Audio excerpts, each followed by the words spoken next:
Pantone colors are a brand name. Just like Kleenex is a brand name for tissues, Pantone colors are a brand name for spot colors.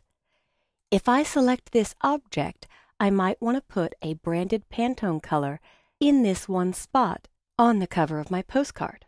So with it selected, I'll make sure Fill is on top, so I'm setting the inside color of the box. This shape has no stroke or outline color. So I'll go to my Swatches panel and hit the Panel menu, the 4 little lines with the down arrow in the upper right corner of the panel. And I'll choose New Color Swatch. Instead of Process or the 4-color process, CMYK, cyan, magenta, yellow, black, I'll choose Spot. And when I click on Color Mode, there are a variety of spot color libraries, like Focal Tone, or True Match, or Toyo. But I'm going to choose Pantone Solid Coated. You'll see I've got the choice for uncoated or coated. And when I select coated, the example I always like to give is think of an expensive car brochure, like a Lamborghini brochure. If you spilled coffee on it, it's going to run right off and not be absorbed into the paper because it's coated and glossy, really rich colors.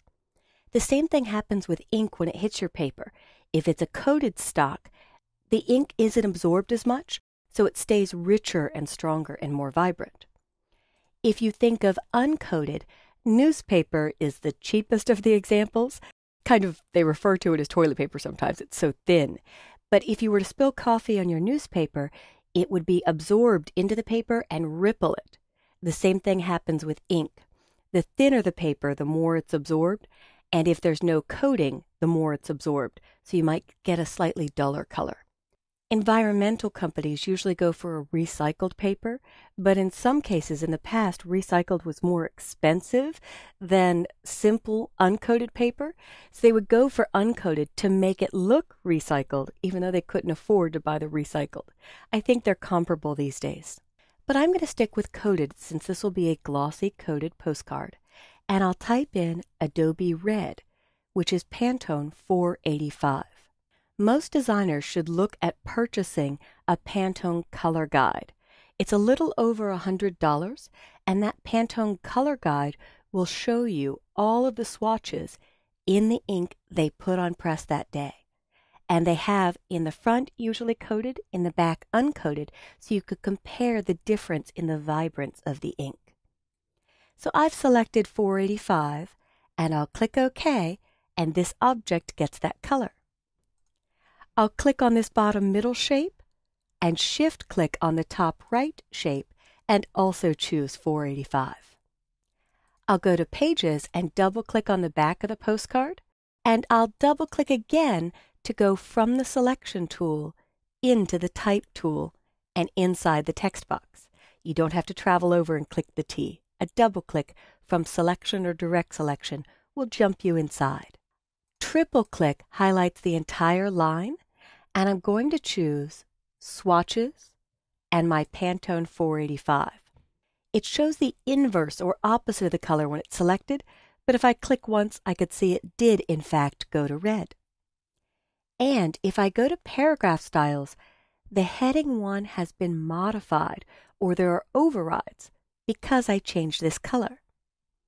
So what I'll do is hit the Panel menu, the 4 little lines with a down arrow, and choose Redefine Style.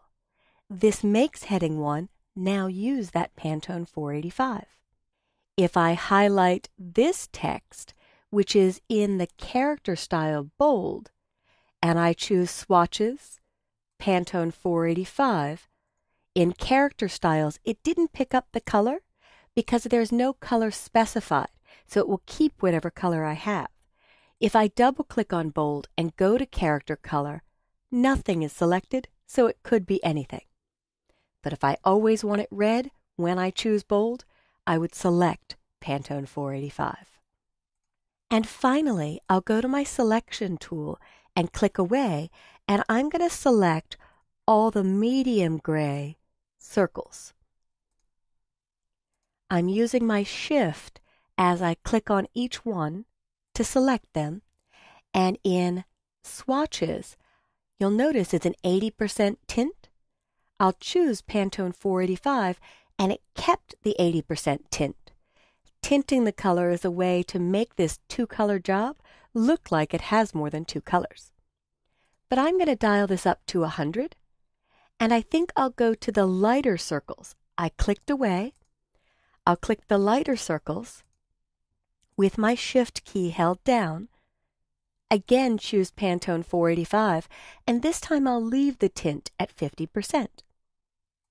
And I'll click away to finish. So now I've built a complete two-color job.